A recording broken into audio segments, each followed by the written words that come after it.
आपने राजकुमार होकर ये तपस्वी वस्तु, साथ में लक्ष्मण जी और माता जानकी, सुमंत जी, ये मामला क्या है? मेरी शंका दूर कीजिए महाराज।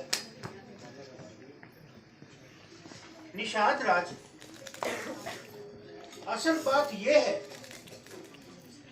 कि युद्ध के समय माता केकई ने रथ के पहिए में उंगली डालकर पिताजी के प्राण बचाए थे और उसी समय पिताजी से 2 वरदान पाए थे।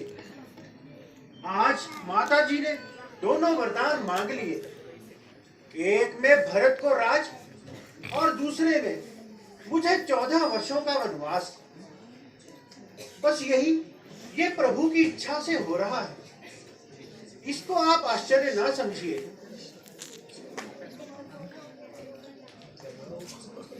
अब आप कोई ऐसा स्थान बताइए जहां हम रात्रि को विश्राम कर सकें।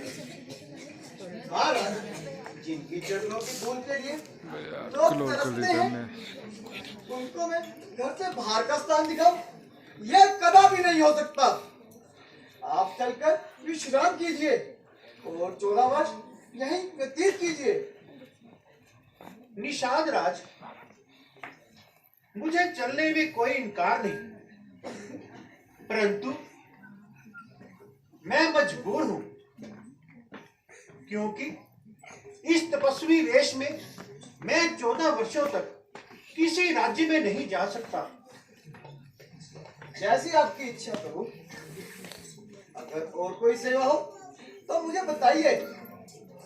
बस महाराज, आप घर जाकर आराम कीजिए और अपने राज्य की सुरक्षा कीजिए। जो आगे प्रभु, प्रणाम।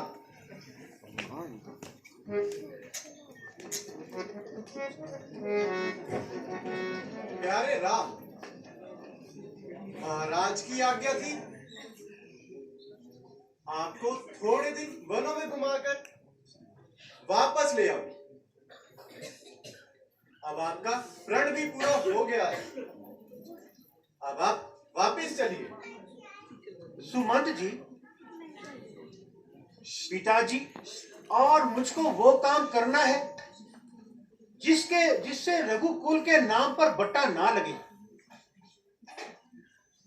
और मेरी तरफ से आप जाकर पिताजी को धीर बंधाना और भरत को मेरा संदेश सुनाना। उसे कहना कि राजनीति के असूल के मुताबिक प्रजा का पालन करे और माता कैकेयी के साथ किसी भी प्रकार का दुर्व्यवहार ना करे। तो आप ऐसा कीजिए कि जानकी जी को ही भेज दीजिए। यह कदापि नहीं हो सकता।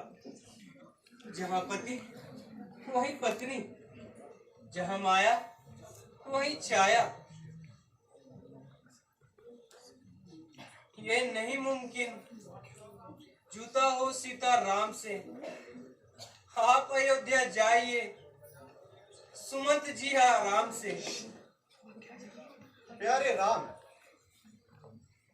मेरे जाने तक तो महाराज को कुछ आस होगी, परंतु मुझे अकेला देखकर उन्हें बहुत कलेश होगा और उनका दुख विशेष होगा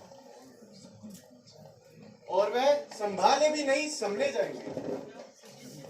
नहीं सुमन जी, आपके जाने से उनका दुख दूर हो जाएगा। अब आप यहीं से वापिस लौट जाइए। जो आज्ञा महाराज।